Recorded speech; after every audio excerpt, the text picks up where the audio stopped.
série Foucault, Deleuze e Derrida, Pensamentos Rebeldes, traz os filósofos Elisabeth Roudinesco, Frédéric Worms, Guillaume Leblanc, Pierre Zawi, além da curadora do módulo Scarlett Marton, para tratar da ótica filosófica introduzida na França a partir dos anos 60 pelos rebeldes.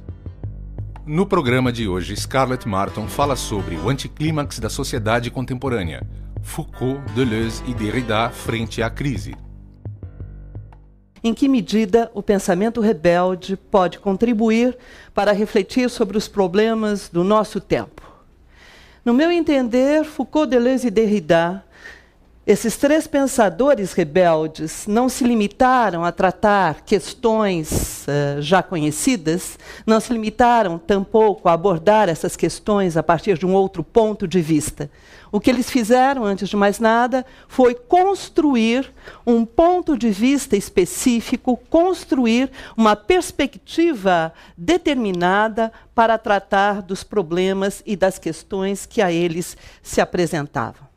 E esse ponto de vista específico, essa perspectiva determinada, na verdade, consistia, antes de mais nada, em levantar questões, colocar em causa, desde dentro, os problemas da sociedade em que viviam. Desde dentro. É nisso, justamente, no meu entender, que consiste as suas políticas da transgressão. Foucault, por exemplo, põe em marcha uma transgressão em relação às instituições, e por essa via, instituições, eu penso nas prisões, nas escolas, etc., e por essa via monta a sua teoria da microfísica do poder. São redes capilares de poder que atravessam e permeiam a nossa sociedade e as instituições que dela fazem parte. Deleuze, por sua vez, opera uma transgressão em relação ao próprio fazer filosófico. A filosofia agora deve se abrir, por exemplo, para leituras intensivas, ela deve se abrir para fluxos de desejos e, por essa via, contra a repressão, põe em prática e constrói a sua filosofia do desejo. Derrida, por fim, também opera uma transgressão, e desta vez em relação ao texto, à escrita ela mesma. A desconstrução da herança filosófica que Derrida vai operar através da crítica da linguagem.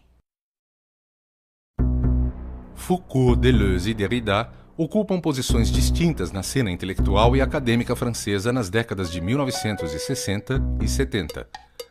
Foucault terá sua obra consagrada sendo nomeado professor da mais importante instituição francesa, que é o Collège de France. Deleuze, por sua vez, se tornará professor de uma universidade experimental, fundada depois de maio de 68, que é Vincennes. E Derrida falará para o público seleto da Escola Normal Superior de Paris, uma escola voltada para a formação de elites. Como apontou aqui Elisabeth Roudinesco, o que os une é mais forte do que aquilo que os divide. Ce qui les unit, en tout cas les trois, j'ai parlé, comme je l'ai déjà souligné, est à mon sens plus fort que ce qui les divise. On dira quand même que ce qui se ressemble beaucoup chez Deleuze et chez Derrida, c'est la déconstruction. Les deux, l'un déconstruit la métapsychologie, déconstruit la métaphysique, l'autre va vers le multiple. Et quant à Foucault, c'est un petit peu différent, mais il y a aussi cette idée, finalement, dans le dernier Foucault, d'abandonner le terrain strict de la philosophie pour aller s'occuper des vies personnelles. Mas, a meu ver, aquilo que os une é, antes de mais nada, o fato de serem pensadores rebeldes. E a palavra rebelde aqui se entende em três sentidos distintos. Eles são pensadores rebeldes, antes de mais nada, porque o texto que eles produzem, os livros, os escritos deles, são árduos. São, por vezes, herméticos. São de difícil compreensão. Ou seja, é uma rebeldia em relação ao leitor. Eles são rebeldes também porque, na verdade, eles são indóceis. Eles não se submetem ao que está estabelecido. Eles trazem, como eu disse, constroem um ponto de vista específico, uma perspectiva determinada para abordarem a própria época. E são rebeldes, finalmente, porque praticam, como eu disse no início, e nós vamos ver mais de perto adiante, praticam a transgressão. Para avaliar a radicalidade e o alcance da contribuição de Foucault, Deleuze e Derrida, é imperativo comparar a época deles e a anterior a eles, antes de chegar aos nossos dias. E nesses três momentos, o anterior, o dos filósofos rebeldes e o nosso próprio momento, três vão ser as questões também que eu vou procurar perseguir aqui. A primeira delas diz respeito à concepção do ser humano, do indivíduo, do sujeito. Como o ser humano vai ser pensado e concebido em cada um desses momentos. A segunda questão, a concepção da prática política, como a ação política vai ser pensada também nesses três momentos. E, por fim, a concepção do papel do intelectual. Que papel será atribuído ao intelectual em cada um desses momentos? As décadas de 40 e 50. E aqui uma figura se impõe, sem sombra de dúvida. É a de Jean-Paul Sartre. Jean-Paul Sartre deixou para nós, nos legou, ao mesmo tempo um sistema filosófico e uma obra literária. Eu diria que Jean-Paul Sartre foi o último filósofo sistemático de que se tem conhecimento. Ele montou, de fato, construiu uma filosofia sólida, que recebeu o nome de existencialismo, é o existencialismo francês, e, além disso, nos deixou uma obra literária extremamente rica, com romances, novelas, ensaios, peças de teatro. E a relação entre a filosofia e a literatura em Sartre se dá de uma maneira muito específica. Não são coisas separadas. Elas vêm juntas, porque é na literatura que Sartre vai colocar à prova as suas teses filosóficas. E que teses essas? Comecemos pela sua ideia de ser humano. O ser humano, no entender de Sartre, é sujeito das suas ações. É dotado de liberdade, tanto que é extremamente conhecida essa frase sua: o homem está condenado a ser livre. E é justamente por ser livre que ele tem de fazer escolhas. E são essas escolhas que o constituem, que fazem dele aquilo que ele é. O sujeito. Para Sartre, evidentemente, a identidade que está associada ao problema do ser humano, do sujeito, do indivíduo, a identidade não é uma questão de moda. A identidade, ela se impõe pelo próprio momento histórico, ela também. Por quê? Porque, com a guerra, a cultura europeia tinha sido posta em causa. É preciso agora que eu me pergunte em que consiste a minha identidade. A minha identidade como francês, mas como eu vou dialogar com os alemães, meus adversários? Como vou dialogar, por outro lado, com os ingleses, não é? Meus aliados? Em que consiste esta identidade? Identidade e sujeito, como vocês veem, estão sendo tratados aqui, por Sartre, nesse primeiro momento, como questões que precisam encontrar um núcleo duro, precisam encontrar um ponto de referência firme do qual partir. Precisam encontrar, se vocês quiserem, um ponto fixo. A prática política. Dada essa concepção de ser humano, de sujeito, é natural também que a prática política esteja a ela associada, a essa concepção associada. Então, para pensar a relação partidária, é preciso esta concepção de sujeito como sendo algo firme, algo fixo. Porque o sujeito, o indivíduo, vai entrar numa organização, ela também, de alguma maneira, bem instituída, bem consolidada. E é nesse sentido que nós vamos testemunhar as relações de Sartre com o Partido Comunista Francês, por exemplo, mas que também vamos testemunhar todas as posições políticas de Sartre no que diz respeito ao terceiro mundismo, no que diz respeito ao combate ao neocolonialismo e ainda no que diz respeito ao seu anti-americanismo. Sartre tomou posições em relação à guerra da Indochina, à guerra da Argélia, que era uma colônia da França, e combateu pela liberação da Argélia. Sartre esteve em Cuba e apoiou a Revolução Cubana, se entreteve com Fidel Castro e com Che Guevara.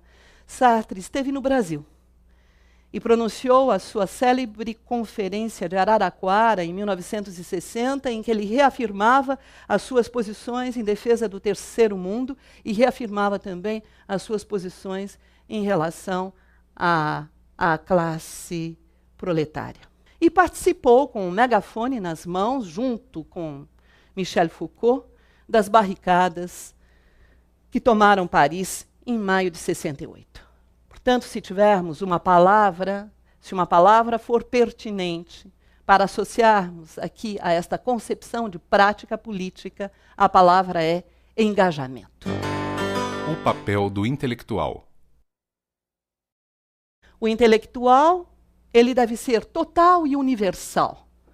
Ou seja, ele tem de ser capaz de discernir o lícito, o ilícito e o verdadeiro.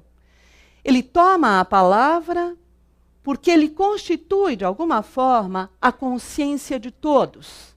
Ele é portador de um saber que se faz público pela elaboração de um discurso fundamentado e responsável. E a sua responsabilidade consiste, antes de mais nada, em transformar completamente a sociedade. Não se trata de fazer reparos cá e lá, mas se trata de proceder a uma transformação radical da sociedade, mas ainda uma transformação radical do mundo.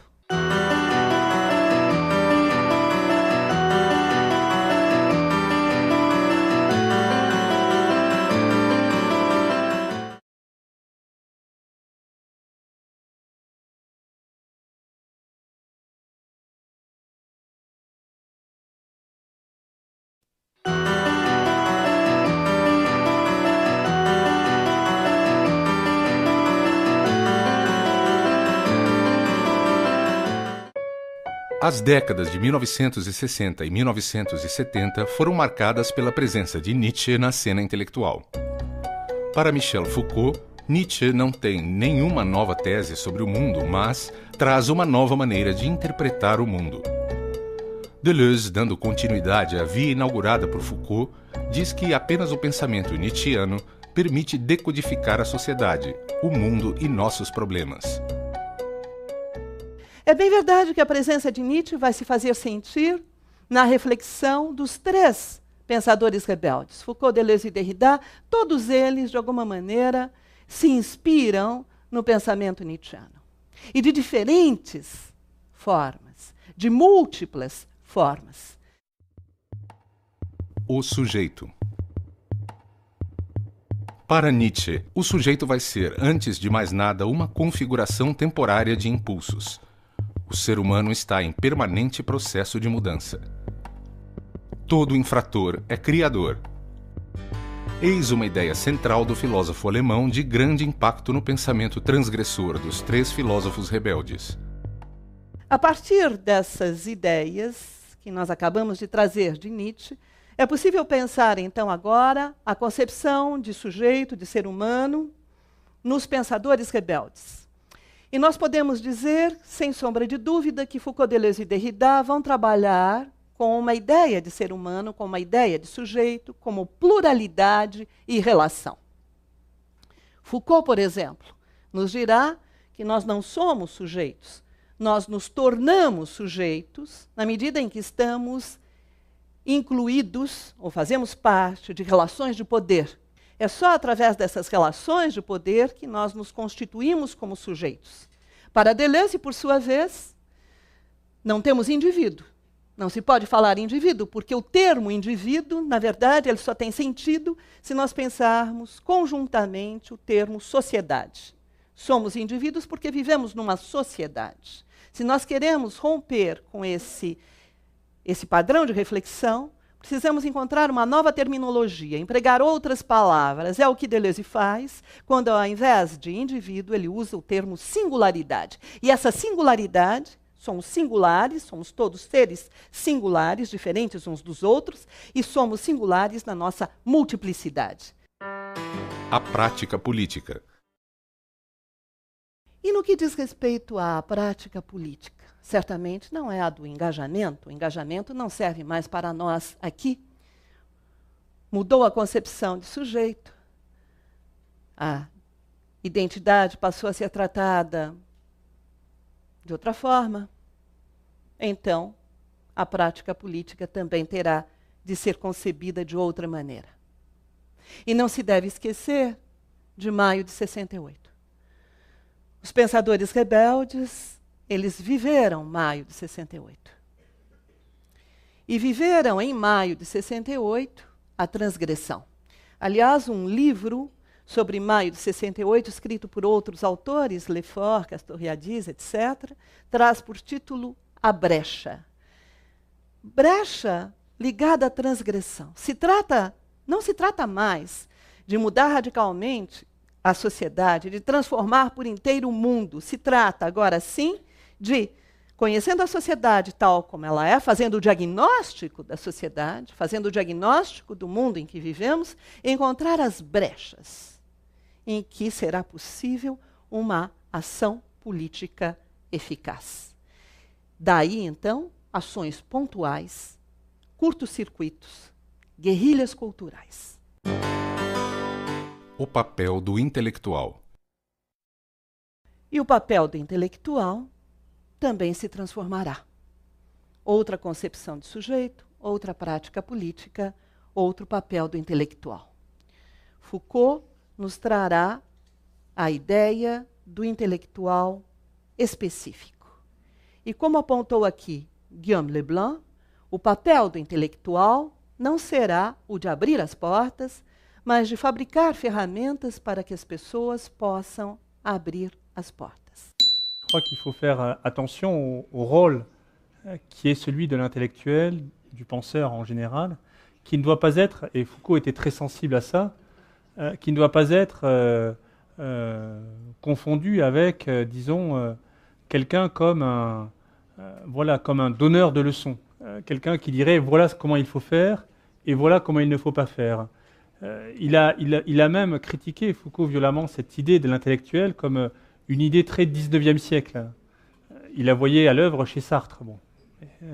C'est-à-dire l'idée que le philosophe, au fond, s'érige en modèle pour dire quelles sont les formes de vie bonnes et quelles sont les formes de vie mauvaises ou moins bonnes. Et on voit par là que la conséquence est aussi que, à ce moment-là, si on fait ça, effectivement, on aurait envie de dire, ben voilà quelle est la société juste, et voilà le type même de société injuste.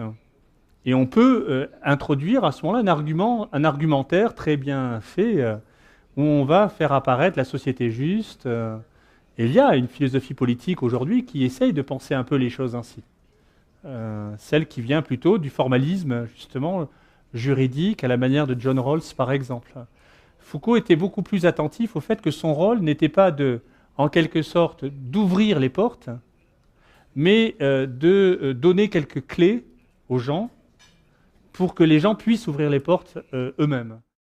E, a meu ver, essas ferramentas são, antes de mais nada, o poder do pensamento crítico, o poder de levantar questões desde dentro. A ação política vai aparecer, então, agora, não mais como revolução, mas como transgressão. Transgressão essa que foi praticada por nossos três filósofos. Foucault, por exemplo, ele criou o Grupo de Informação sobre as Prisões, denunciou procedimentos disciplinares que lá existiam, apoiou, num momento crucial da história da Polônia, o sindicato do Lech Walesa, o Solidarnosc. Deleuze, por sua vez, vai se manifestar contra os novos filósofos que aparecem em 1977 na França. São eles, por exemplo, André Glucksmann e Bernard-Henri Lévy. Novos filósofos porque são os primeiros a associarem a filosofia com o marketing, e é justamente este o ponto central. Enfim, eles se convertem em autores mediáticos, e é este o ponto central da crítica de Deleuze. Deleuze vai a público, justamente, criticar o mau uso da filosofia.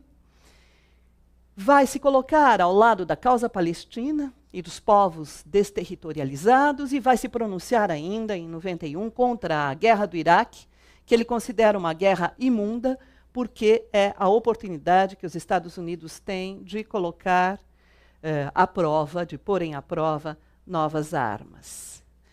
Derrida, por fim, Derrida também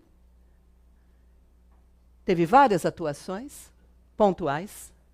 Uma delas começou junto às universidades, criou o GREF, que foi um grupo de informação sobre o ensino superior, questionando as reformas educacionais na França, mas também apoiou intelectuais tchecos dissidentes e terminou, de alguma maneira, por contribuir para a redação da Constituição Europeia. Aí, eu diria, já não mais num registro transgressor, já num outro registro. Essa busca de uma nova interpretação do mundo chegou até o Brasil, em tempos difíceis, tempos de contenção e de transgressão. Binômio da contenção e da transgressão, porque do ponto de vista político, nós temos necessariamente de nos conter. Estamos sob uma ditadura militar. Qualquer expressão pública, uma opinião, uma fala, um ato público, será objeto da mais dura repressão. Passeatas proibidas, manifestações, um dedo duro dentro de cada uma das salas de aula da USP. Isso corresponde à minha vivência. Por outro lado, do ponto de vista cultural, vivemos a transgressão. Procuramos alterar os nossos hábitos e costumes, não só por uma liberação, digamos, dos costumes. Vivemos uma época libertária, de um certo ponto de vista, mas também através dos nossos movimentos culturais.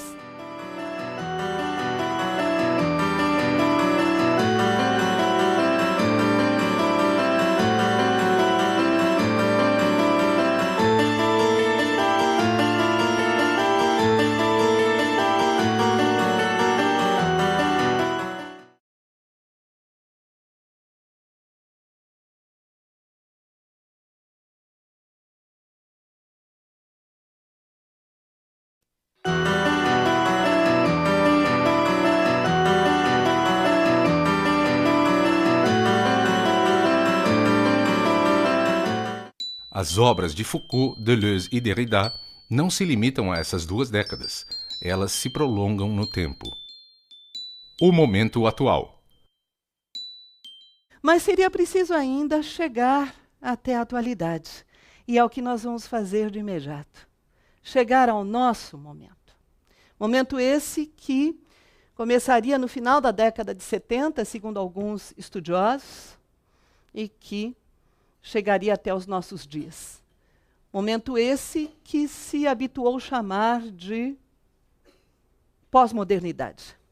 Não se trata aqui, evidentemente, de nós nos dedicarmos ao exame da pós-modernidade.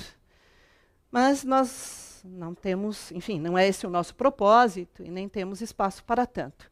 Mas nós poderíamos caracterizar muito rapidamente a pós-modernidade por uma mudança de paradigma. Do paradigma da produção, vamos para o paradigma da circulação e da comunicação. E essa mudança de paradigma nos leva também a ideias como tudo é relativo, tudo se equivale, portanto, um relativismo que nós vemos, por exemplo, muito presente nos chamados Cultural Studies, que se desenvolvem, em particular, nos Estados Unidos.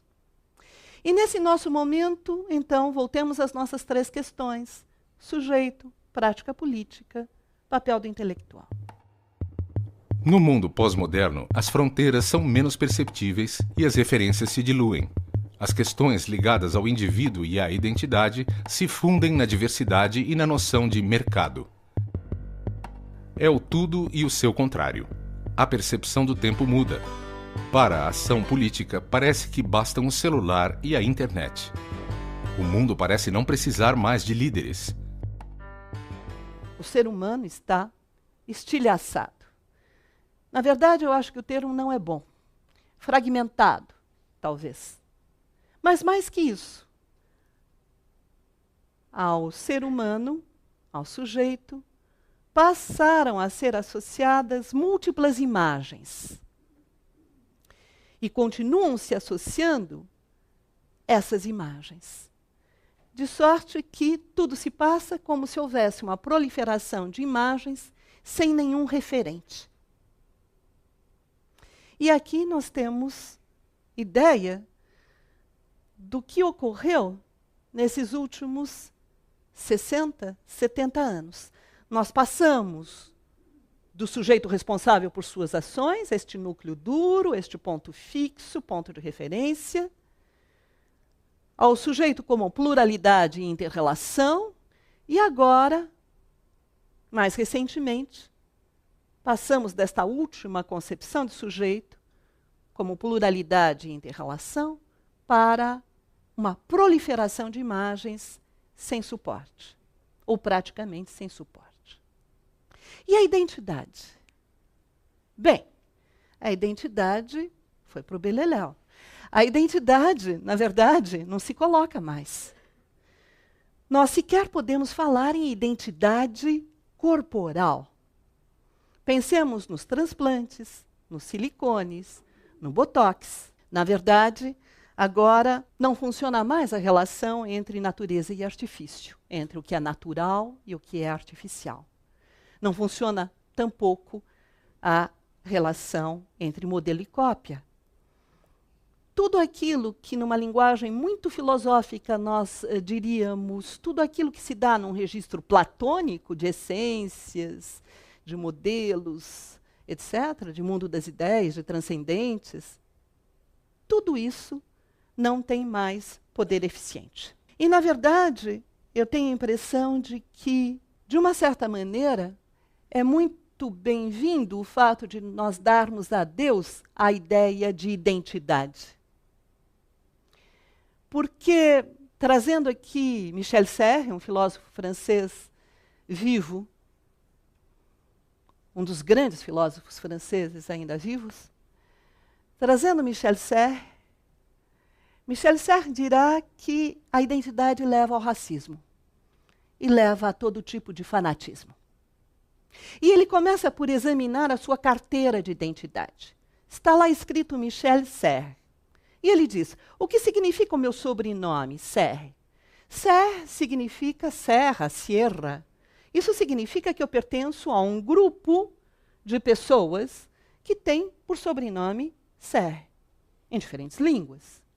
Mas o meu prenome, o meu nome, é Michel, como Michael, Miguel.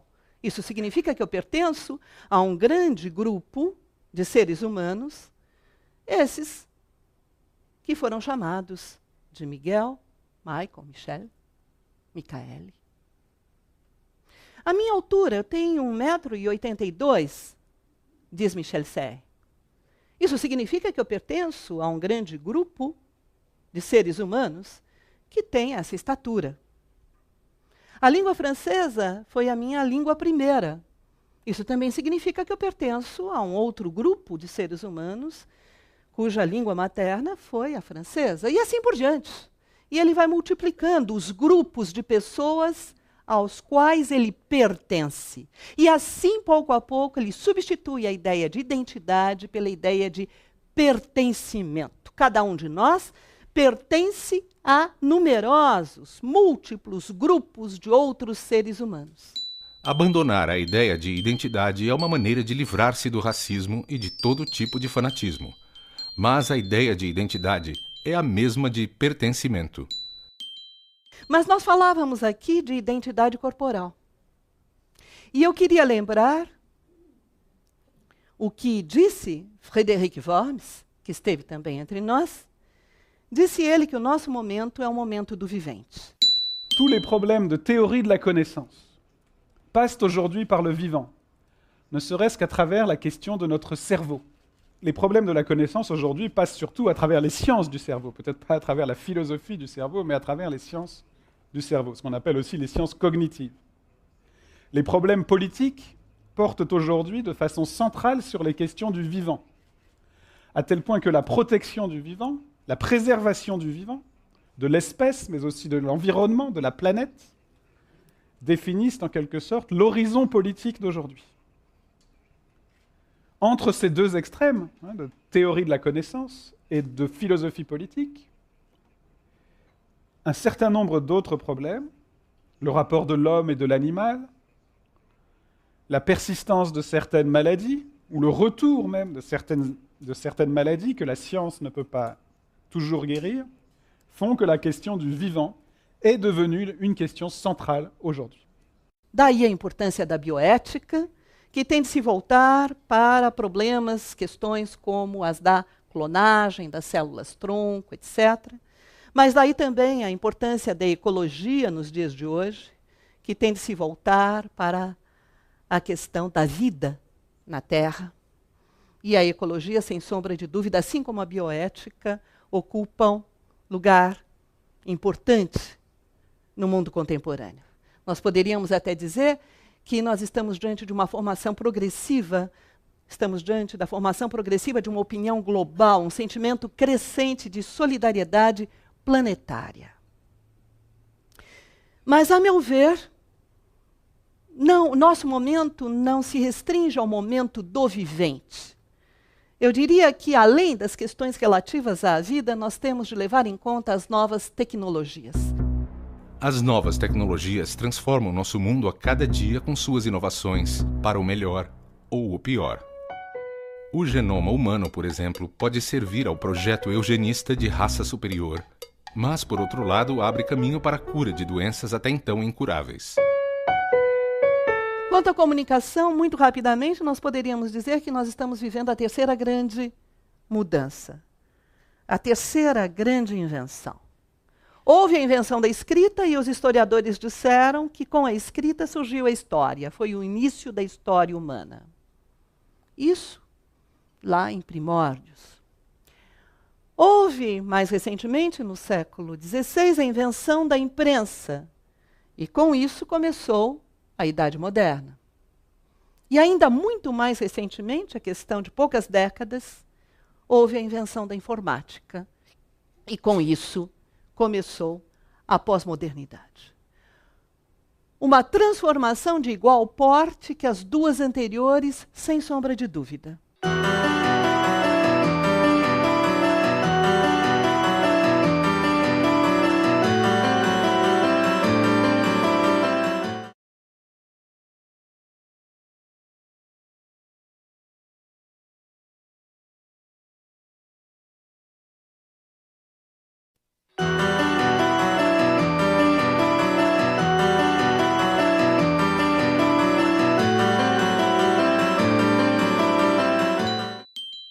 Ainda sobre as novas tecnologias e a transformação que elas operam.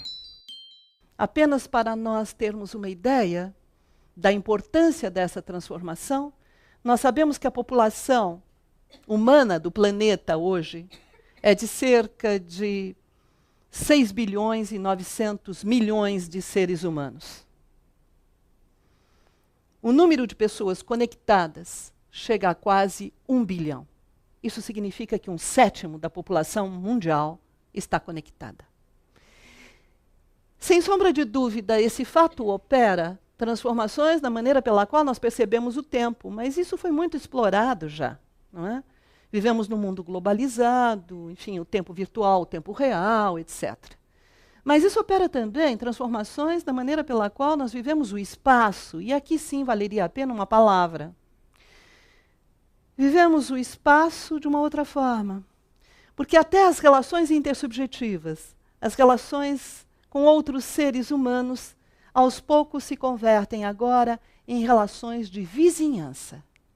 E isso transforma por completo o fato de termos vizinhos, são nossos vizinhos, os asiáticos, os europeus, os africanos, os americanos de outros países desse nosso continente. Isso transforma radicalmente as relações intersubjetivas. E como fica a questão de sujeito e de identidade na era da internet? É claro que a internet transforma radicalmente a própria concepção de sujeito. Pensemos, e a de identidade, pensemos, por exemplo, no número possível de logins. Podemos inventar a qualquer momento um novo nome, um novo endereço. Podemos, inclusive, inventar a todo momento novas características para nós mesmos, nos apresentarmos de diferentes maneiras. Nós podemos multiplicar, por assim dizer, aquela nossa, agora já entre aspas, porque não é muito mais efetiva a ideia, aquela nossa identidade. Nós podemos, inclusive, participarmos aos outros, a quem quisermos, a grupos de preferência nossa, de nossa predileção, os nossos caminhos pela cidade, as nossas atividades, não é? Mais cotidianas. Como dizia Esopo, escritor da Grécia Antiga, a língua é a melhor e a pior de todas as coisas. A internet veicula informações falsas, sem sombra de dúvida. Mas nos países, por exemplo, em que existe a censura, a internet pode servir a propósitos democráticos. A internet, de uma certa maneira, pode prejudicar as nossas vidas na medida em que nos torna pessoas inteiramente disponíveis a todo momento e que nos priva de uma intimidade que talvez nos fosse necessária. Por outro lado, a internet nos permite ações espontâneas. Por exemplo, quando houve a revolta, a sublevação das periferias em Paris em 2005, as pessoas se conectaram através da internet ou através dos celulares e muito rapidamente organizaram ações políticas marcadas pela transgressão. A prática política. E a ação política, justamente, ela pode se dar ainda segundo o velho modelo do engajamento, mas ela pode também se apresentar de uma outra maneira. Uma ação política que se faz sem líderes, sem representantes, sem militantes, sem aparelhos, sem instituições, sem burocracias e, sobretudo, sem receitas. Como lembrou o Pierre Zaouy aqui, que aqui esteve, política agora como criação e invenção. E esta seria mais uma herança dos pensadores rebeldes. Il me semble que mai 68 a ouvert une brèche dans la politique, en tout cas a remis en cause des catégories classiques de la politique et que cette remise en cause n'est pas finie et que c'est d'abord pour cela que ces philosophes nous sont précieux. Ils nous sont précieux parce qu'ils nous obligent à repenser des catégories politiques pour notre époque qui, à mon avis, n'est plus la même que celle qui précédait mai 68. Les deux grandes caractérisations classiques de la politique, à savoir comme lutte pour le meilleur régime possible, pour la meilleure société possible, pour la meilleure organisation sociale possible, ou bien sa version plus cynique ou plus machiavélienne, lutte pour le pouvoir, lutte pour conquérir et pour conserver le pouvoir, ont été profondément remis en cause par mai 68 et qu'on est toujours dans cette brèche-là et que nos sociétés d'aujourd'hui continuent à être pris dans une exigence de penser la politique autrement que la manière dont la modernité l'avait pensée. Mas, a meu ver, só há espaço possível para a criação e a invenção no espaço da crítica. É por isso que, de início, eu dizia, criação e destruição, ou criação e crítica, se vocês quiserem, são duas faces da mesma moeda. É só dentro do espaço da crítica, do colocar questões, do pôr em causa, que se pode encontrar igualmente espaço para a criação e para a invenção. E desse ponto de vista, essa nova maneira de se pensar a ação política também é tributária, ainda uma vez, do pensamento de Foucault, Deleuze e Derrida. Nós falamos em crítica, e aqui eu já nos encaminho para a conclusão. E crítica é uma palavra que tem a ver com outra, crise. Aliás, o título deste nosso módulo era Anticlímax das Sociedades Contemporâneas, Foucault, Deleuze e Derrida frente à crise. Crise e crítica vêm juntas. Crise vem do grego crino, que significa julgar. Então, crise tem a ver com crítica e crise tem a ver com julgar e decidir. Entre a submissão ao império das normas, do já estabelecido, do já conhecido, e a prática das políticas da transgressão, sempre pontuais, experimentais e inovadoras, a cada um de nós cabe julgar e decidir que posição tomar em cada um dos momentos da nossa existência. Na verdade, o que eu diria é que, como nós não temos receitas mais, não é possível nós determinarmos uma linha de conduta que seja sempre a mesma em todas as circunstâncias. Porque nós nos mostramos de diferentes maneiras na nossa fragmentação, nos nossos pedaços, nos nossos pertencimentos vários. Então, a tomada de posição, ela vai se fazer também de forma pontual, segundo as circunstâncias e segundo o momento em que nos encontrarmos, nós vamos ali optar por um caminho, por outro, ou inventaremos ainda um terceiro, um quarto, sabe-se lá. O que, no meu entender, não funciona mais é uma espécie, e foi isso, essa era a minha intenção, era fazer ver que uma espécie de receituário não dá mais conta das situações. E não dá conta das situações, inclusive, dado o processo extremamente acelerado em que nós nos encontramos. Mas, sem sombra de dúvida, se nós quisermos refletir sobre o momento presente, a mim me parece que é absolutamente indispensável resgatar a história. Porque senão nós vamos ficar apenas com os pedaços que surgem cá e lá. Nós vamos ficar apenas com a ponta do iceberg. A herança dos intelectuais. Herdamos de Foucault, Deleuze e Derrida, herdamos dos pensadores rebeldes a compreensão de que talvez não seja mais possível, ou talvez sequer seja desejável, a revolução. A mudança radical do mundo, a transformação por inteiro da sociedade. Mas que estamos vivendo um momento em que nós podemos, de alguma maneira, transgredir aquilo que é imposto pelo sistema, aquilo que é imposto pelo mercado, para usar o termo, criando, inventando novos espaços, espaços esses que vão nos liberar para toda uma série de experimentações. No momento atual, só cabem as políticas da transgressão. E é essa a herança que Foucault, Deleuze e Derrida nos deixaram. Portanto, se o pensamento de Foucault, Deleuze e Derrida ainda tem um poder eficiente, se ele ainda pode atuar e se ele ainda pode nos auxiliar a refletir sobre o mundo contemporâneo, é porque, antes de mais nada, ele nos legou muitas coisas, mas esse pensamento, antes de mais nada, nos legou a possibilidade de considerar as práticas de transgressão e a ação política em transgressão.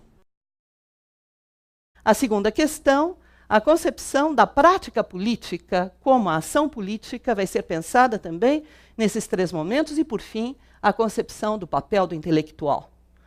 Que papel será atribuído ao intelectual em cada um desses momentos?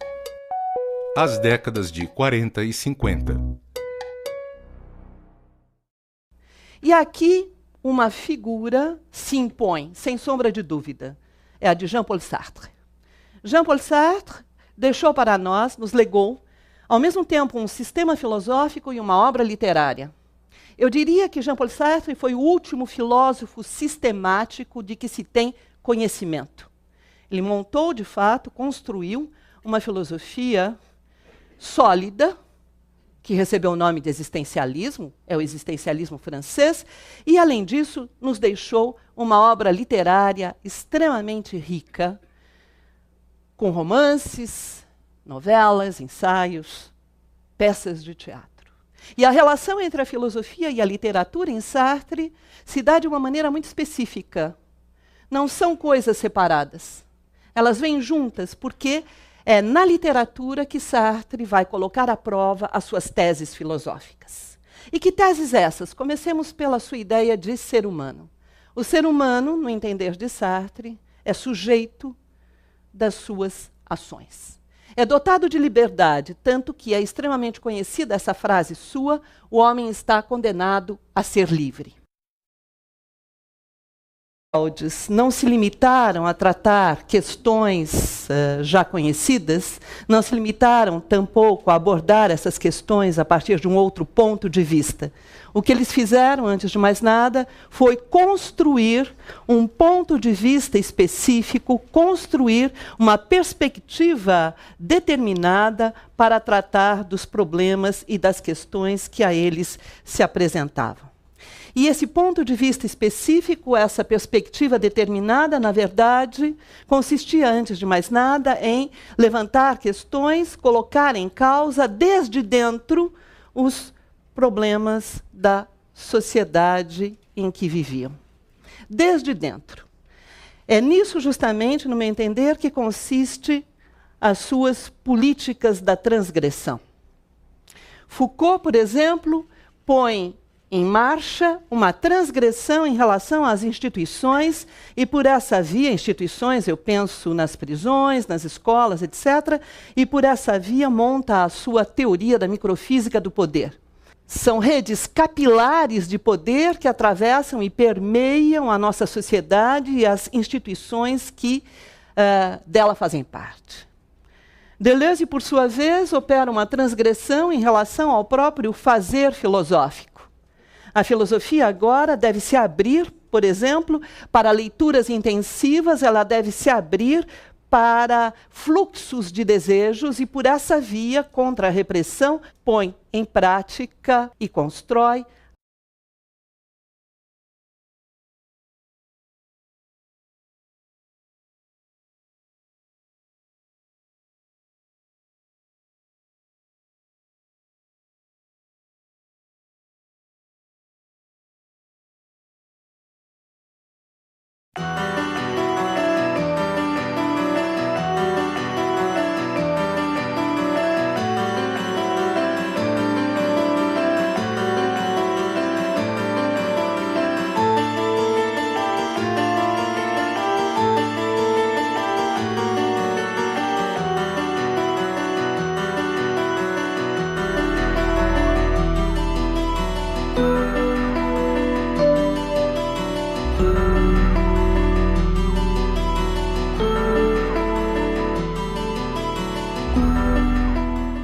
A série Foucault, Deleuze e Derrida, Pensamentos Rebeldes, traz os filósofos Elisabeth Roudinesco, Frédéric Worms, Guillaume Leblanc, Pierre Zawi, além da curadora do módulo Scarlett Martin, para tratar da ótica filosófica introduzida na França a partir dos anos 60 pelos rebeldes.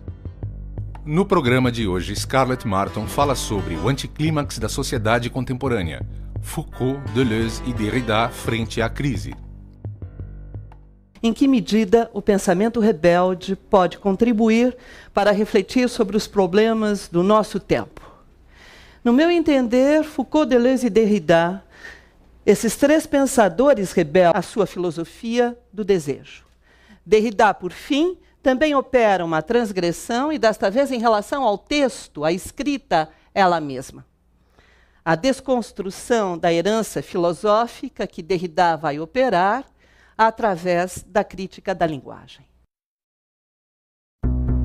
Foucault, Deleuze e Derrida ocupam posições distintas na cena intelectual e acadêmica francesa nas décadas de 1960 e 70.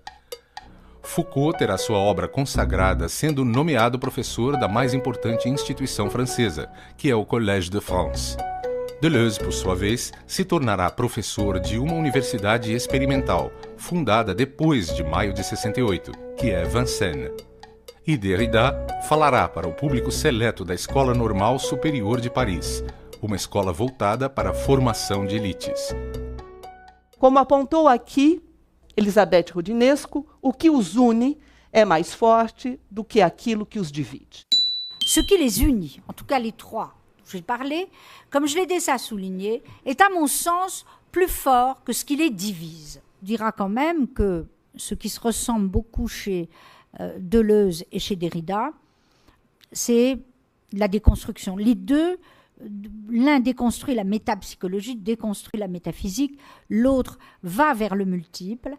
Et quant à Foucault, c'est un petit peu différent, mais il y a aussi cette idée, finalement, dans le dernier Foucault, d'abandonner le terrain strict de la philosophie pour aller s'occuper des vies personnelles.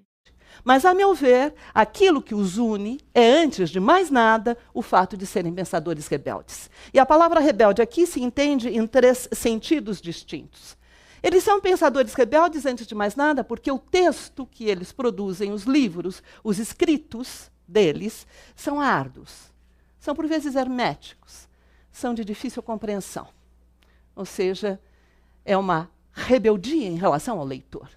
Eles são rebeldes também porque, na verdade, eles são indóceis. Eles não se submetem ao que está estabelecido. Eles trazem, como eu disse, constroem um ponto de vista específico, uma perspectiva determinada para abordarem a própria época. E são rebeldes, finalmente, porque praticam, como eu disse no início, e nós vamos ver mais de perto adiante, praticam a transgressão. Para avaliar a radicalidade e o alcance da contribuição de Foucault, Deleuze e Derrida, é imperativo comparar a época deles e a anterior a eles, antes de chegar aos nossos dias. E nesses 3 momentos, o anterior, o dos filósofos rebeldes e o nosso próprio momento, 3 vão ser as questões também que eu vou procurar perseguir aqui. A primeira delas diz respeito à concepção do ser humano, do indivíduo, do sujeito.